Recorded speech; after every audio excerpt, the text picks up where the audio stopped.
And at this time, I would like to introduce the new mayor of the city of Woburn, Michael P. Concannon.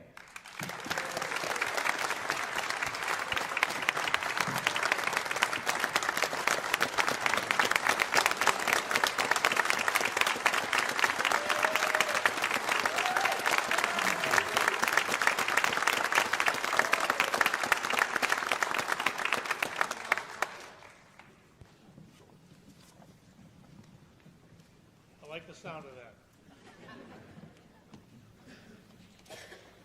Good evening. Good evening. Now you know what it's like. Welcome, family, friends, fellow residents, invited guests, city officials, department heads, and members of our city's workforce. Thank you all for attending tonight's inauguration ceremony. Thank you to our special guests for lending their time and talents to tonight's event. To my friend Bob DiNapoli for assisting with the Pledge of Allegiance. To Jen Murphy and Renee Levitt for their amazing musical abilities. To Father Capucci from St. Charles Church for his blessings. To Kathy Lucero for her commitment to keeping Woburn's history alive and inspiring. To the Boys and Girl Scouts of Woburn for serving as honorary ushers tonight. To our Woburn Police and Woburn Fire Honor Guards for their professional presence. To our City Clerk Pro Tem Diane Stifler for administering the oath of office. And to my good friend Chris Kissel for agreeing to serve as Master of Ceremonies.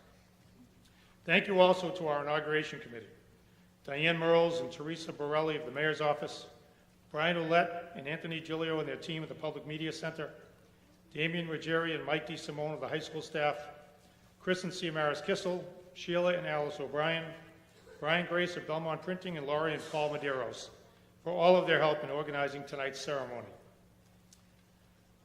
Thank you to Mayor John Curran for joining us here tonight.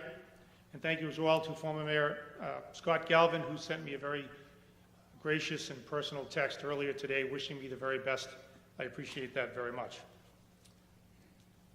On a personal note, I'd like to thank Scott for his gracious assistance during the transition period this past 8 weeks.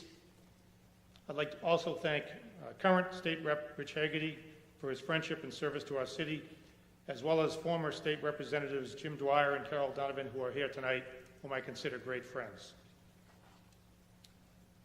Thank you, of course, to my amazing family, both immediate and extended.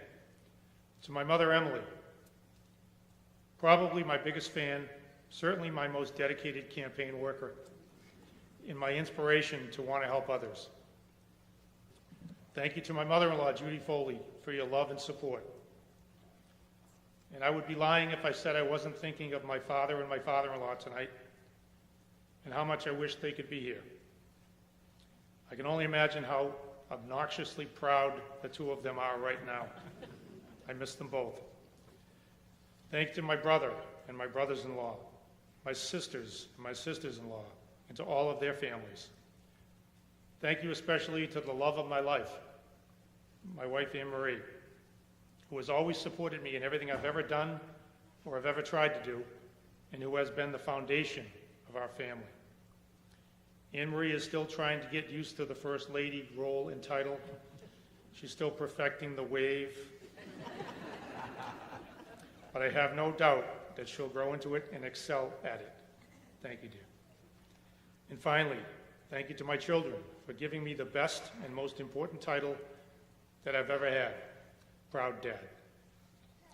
So again, I say thank you to all of you for joining us tonight, for participating in and bearing witness to this milestone in our city's history, the biennial inauguration of our municipal government and the swearing in of those of our fellow residents who are now tasked with leading our city. That's you. And thank you for the great honor of serving as the next mayor of the city, where I grew up, married my high school sweetheart, raised my family, served on our city council for 10 years, and have had the great pleasure of calling my home for my whole life. I can think of no better job or no higher honor than serving as the mayor of the city of Woburn. I appreciate your confidence and your trust in me, and I pledge to do my very best in representing you and our city's best interest. This particular position carries with it a special significance for me and my family. As you heard Kathy Lucero explain, my wife Anne Marie is a member of the legendary, at least here in Woburn, Johnson family. Anne Marie is the 13th generation of Johnson here in Woburn, directly descended from Captain Edward F., often referred to as the father of Woburn or the founder of Woburn, in 1642. A subsequent Edward F. Johnson was first mayor in 1889, and Anne Marie's great-grandfather was Harold P. Johnson, Woburn's mayor, in 1915 and again in 1928. Talk about a legacy to marry into and to try to keep up with. That, of course, also means that my 5 children are 14th generation direct descendants. The Johnson family tree is proud of their legacy, as they rightfully should be. But whenever Anne Marie or my kids start to get swollen heads about their royal Woburn lineage, I remind them that I am the only one in our family to have actually been born in Woburn at the Choate Hospital, while they were all either born in Winchester or in Boston. So when discussing or debating who can claim true Woburn heritage, I do not hesitate to play the Choate card. Seriously, at a time such as this, it's important to pause and reflect on the efforts and the impacts of those who have come before us. People like Edward F. and Harold P. Johnson, and others who gave so much to our community and served it admirably. In preparing for tonight's event, and specifically while writing this inaugural address, I took some time to review some remarks from previous mayors, including the 2 mayors Johnson. I will tell you that Edward Johnson's address was 16 pages long. Sheila McElhenney has a copy of it here tonight if you doubt me. So as an aside, I do not want to hear any snickering or scoffing from my state police friends or my Lions Club friends or my city council friends about the length of this speech. I also reviewed Harold Johnson's much less wordy address and was mindful that he was elected 2 separate times, so perhaps the brevity of his speeches may have had something to do with that. All of that notwithstanding, I do feel compelled to reiterate that at events like tonight, it's important for us as a city to pause and reflect on where we have come from, where we are currently, and where we hope to be in the future. And we should take our lead and be guided by the lessons learned from those who have come before us. That is the value of history, and that is the importance of traditions. This is a lesson I've tried to impart on my children as well. It's the reason that I've emphasized so many traditions within our family, and it's why we as a community maintain traditions and rituals. It's through traditions that we're reminded to take a moment to take stock and to reassess and to chart the course going forward. That's why we're gathered here tonight. In some small way, it's our chance to honor those who have come before us and to demonstrate that we've learned from their experiences. In reviewing those prior inaugural addresses and remarks, I've most definitely noted a common theme. And when I found myself being asked, or even when asking myself, certain questions such as, what will be the theme of your inaugural address? Or what will be the guiding principle for your administration? Or even, quite honestly, why the heck did you even want this job? What I kept coming back to is the recurring and common theme that those before us have also settled on. That is, the simple notion of the critical importance of service to others in building and maintaining a community, and the obligation of leaders to celebrate and foster those efforts. Those who have come before us here in Woburn and beyond have taught us that there's no higher calling than service to others, and that putting others before self is noble and admirable and is to be honored. It is quite simply the reason that we do any of this, to serve. When I was a student at the Kennedy Junior High School, now the Kennedy Middle School, there was, and I believe there still is, a banner that hangs above the stage in the auditorium. On it is a quote from former President John F. Kennedy. It reads, "Ask not what your country can do for you, ask what you can do for your country." That quote has always resonated with me and has always informed my view of what a fulfilling and meaningful life should look like.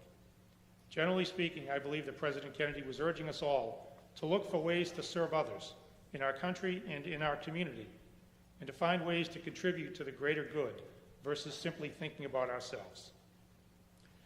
The interesting part of service to others is that when doing so, there's a sense of reward and fulfillment that you get, and it's often unmatched by any individual or personal achievement or accomplishment. That's something I've personally learned over the years. There's one example in particular that stands out. From the time I was a youngster until I was about 40 years old, I observed my mother, in her capacity as the administrative assistant to the Woburn Veterans Services Officer. Countless times I witnessed her interactions with Woburn's veterans. I was always inspired by her example of selfless and compassionate service to those who served our nation. I also watched as she advocated fiercely for their needs and would not relent until they received what they were entitled to for services. I also saw that she knew that the work she was doing was important, that it had meaning. Essentially, though, I think she just really wanted to help. This is something I carried with me throughout my personal life and my professional career, the importance and the satisfaction of doing good for others. And I tried to share this with my children as they've grown up and have contemplated their career paths. Call me naive, if you will, but I believe that's why most people step up to serve their communities, to help. It's that concept of service to others and contributing to the greater good for our community that drives my interest in serving as your mayor. It's why I wanted the job. It inspires the theme of this inaugural address, and it will serve as the guiding principle of my administration. Public service is, in its truest form, a calling, not just a job or a hobby or a way to pass the time or pay the bills. It's so much more than that. There are, of course, many different ways to serve others, and we see examples every day in Woburn and elsewhere, and they all matter. There's public service in the form of military service to our country, perhaps the highest calling. These are our fellow residents who voluntarily place their own lives and dreams and plans on hold so that they might serve and protect our great nation and, by extension, our community. Woburn has a long and proud tradition of service to our country. I'm proud to say that my youngest son, Bobby, has chosen such a path and is currently serving as a Lance Corporal in the United States Marine Corps Reserves. Bobby is here with us tonight. At this time, I'd ask that he and any others who are currently serving or have served our nation, please stand if you're able to be recognized.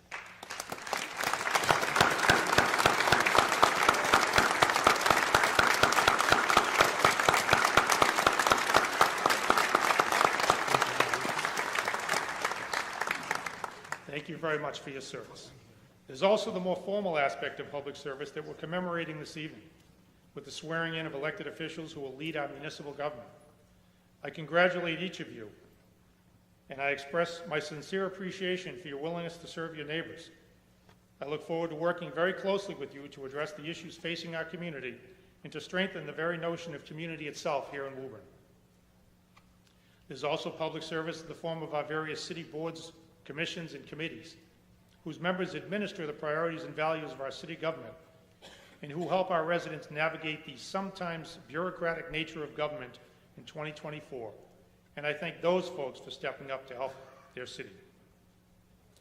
And of course, there's public service in the form of our municipal workforce. A lot has been said about our city's employees over the past months and years, and it's easy to get caught up in the heated hyperbole and/or simple stereotypes, and to lose sight of the very basic fact that so many of the wonderful services and qualities that make Woburn the special place that it is, and that we're all so proud of, they're a direct result of the everyday efforts of our workforce. They come to work each day because they have pride in and want to contribute to improving our community.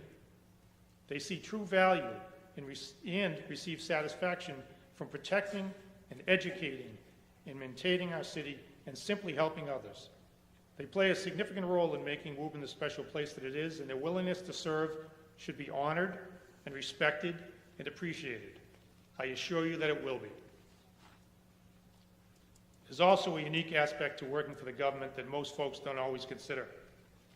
It's the expectation that public servants will be held to a higher standard, and they will conduct the people's business with a heightened level of professionalism, even in the most trying of times. I know from personal experience that this is not always easy, and this type of work is not for everyone. But it is rewarding and satisfying for those who do it for the right reason, and it's our very clear expectation and requirement that all of our municipal workforce will adhere to the highest standards when performing their jobs and interacting with our residents. There will be accountability that those delivering the important services that our residents rely on and pay for do so in the true spirit of public service and service to others. That's the agreement we make, that our employees will perform their jobs as professionals, and in turn, we will treat them as such. I'm very confident that the vast majority of our city's workforce understand and embrace the particular commitment required of them, and they will abide by the standards of accountability placed upon them as public servants. In any instances where that is not the case, we will address them in a fair and professional manner and will continue to enhance the overall professionalism of our team. I would ask that you please bear with me at this point, as I highlight another important aspect of public service that cannot ever be overlooked.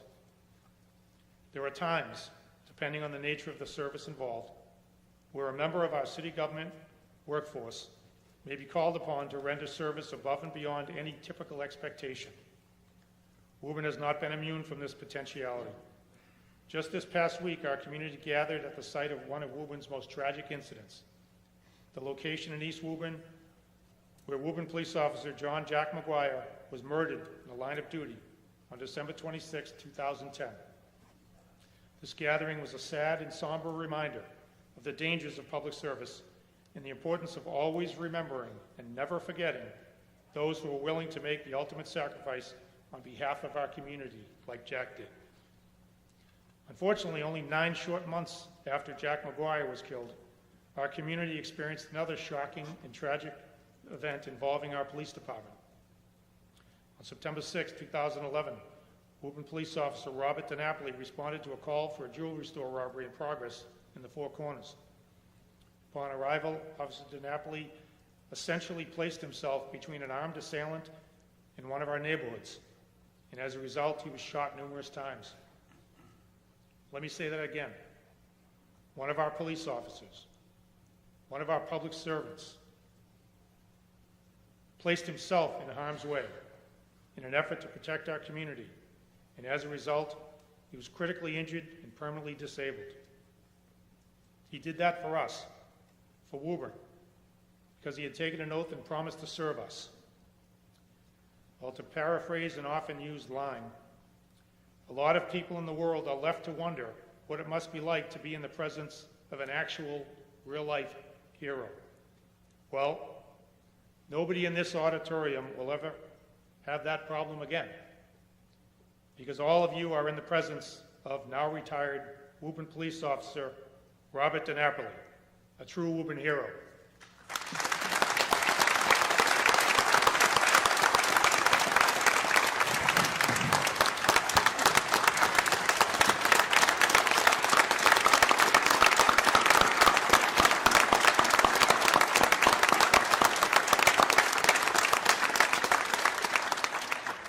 Therefore, it is my honor, as my first official act as your mayor, to publicly acknowledge and to express the sincere gratitude of our city to Bob DiNapoli for his selfless and heroic service and sacrifice on behalf of our community. Bob, to you and your family, we say thank you very much for your service and for exemplifying what it means to be a public servant. We wish you peace and healing, and we hope that you are at least comforted with the knowledge that a grateful community appreciates you and what you have done for us.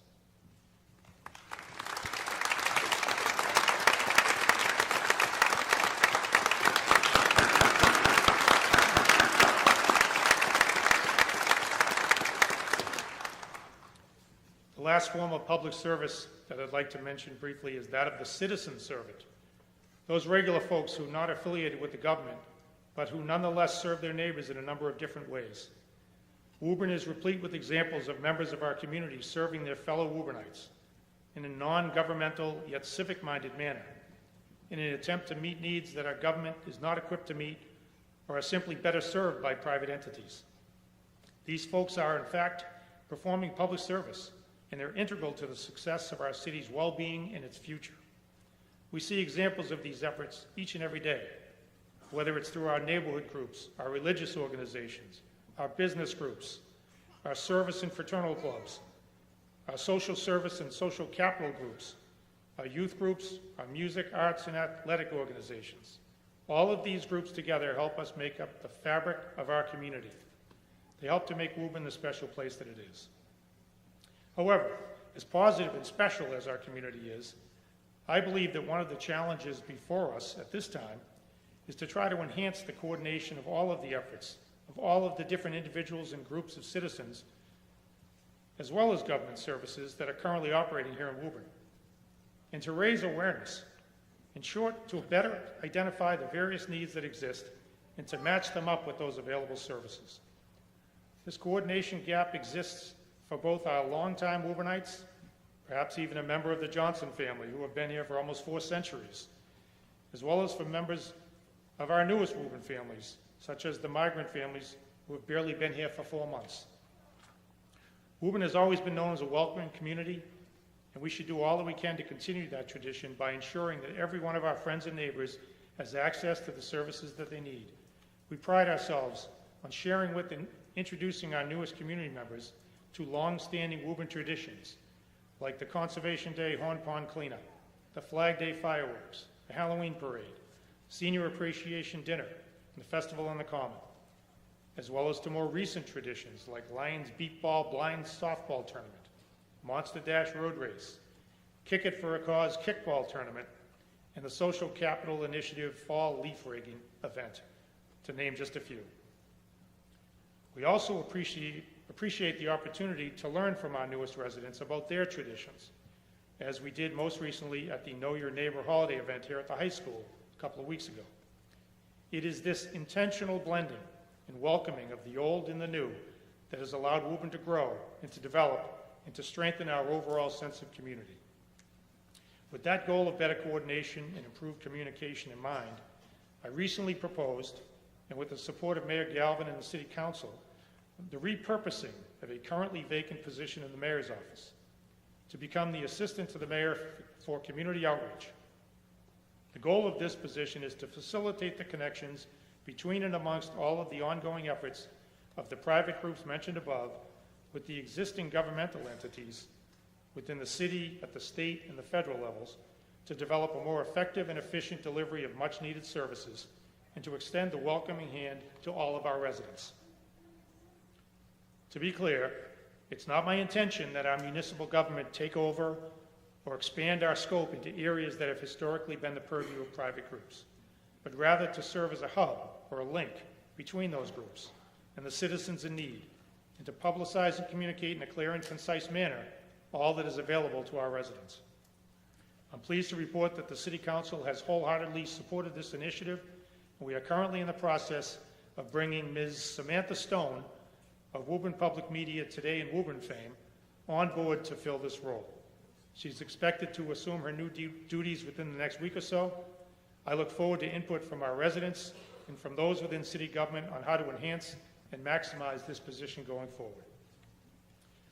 So that's my vision and my priority as we move forward, to lead the effort to celebrate and support the various forms of public service that currently exist in our city, and to find ways to enhance and improve opportunities for every single resident and business in Woburn to not only avail themselves of what there is here for them, but more importantly, for them to identify what they can do for others.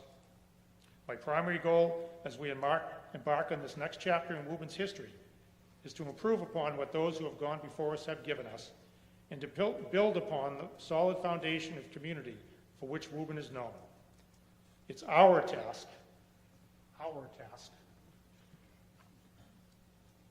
to improve where we can and to ensure that all of our residents play a role in Woburn's future. If we are successful in that endeavor, we will have done our part to pick up the baton from those who have come before us and to pass it on to those who come after us, having left our city and our community just a bit better as a result of our own service.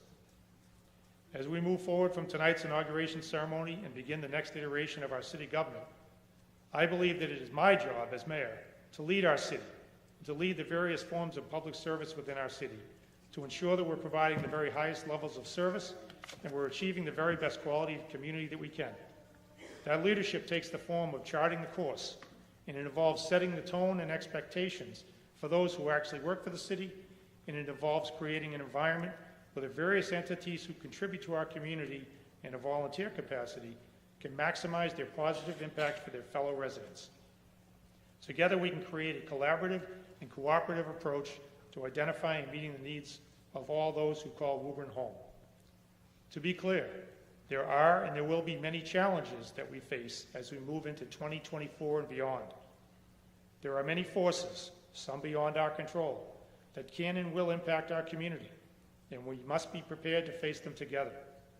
Some of those forces can be completely unexpected, as we witnessed with the COVID-19 pandemic of recent years, and to some extent, the most recent migrant crisis. These forces can also include, of course, international and national events and phenomena such as world conflict and inflation, as well as financial issues at the federal and state level, and other external pressures that will likely test our collective desire to maintain a low tax rate while continuing to provide the high level of services that Woburn residents and businesses have come to expect. On the local level, we know that there currently exists a gap in funding in our upcoming fiscal year 2025 school department budget, and that the challenges of providing the quality education that our students deserve and are entitled to are only going to get worse. We also know that many of our school facilities are in need of repair and renovation, and we must develop a path forward to address those needs. Same can be said of our citywide infrastructure in general. We must continue with our plan to upgrade and renovate our existing fire stations to ensure that our firefighters have what they need to do their jobs safely and professionally. There's additional work to be done in terms of our water and sewer infrastructure upgrades, and we'll soon be breaking ground on our new PFAS water treatment facility at Horn Pond. We also know that because of the desirability of our community, Woburn has and will continue to see growth, both commercially and residentially, and that growth, while welcomed and needed, must be managed. Woburn is not immune to the national and regional needs for additional housing, but the response to those needs must be strategic and measured. Fortunately, we have a solid team in place to confront these challenges, and there's every reason to expect that we'll be successful. Woburn is most definitely a changing and growing community, and it's our responsibility to keep up with those increasing demands. Our city services are being stretched thin, and we must be prepared to honestly and transparently address those pressures. To ignore these issues or to kick them further down the road is a disservice to our residents and to those tasked with providing the services and to our community. I look forward to working closely with the City Council, the school committee, and all other community stakeholders as we engage in thoughtful and open dialogue around these issues. I pledge that this dialogue will be professional and cordial and reasonable, and that we will never lose sight of the collective and shared goal of doing what is right for Woburn.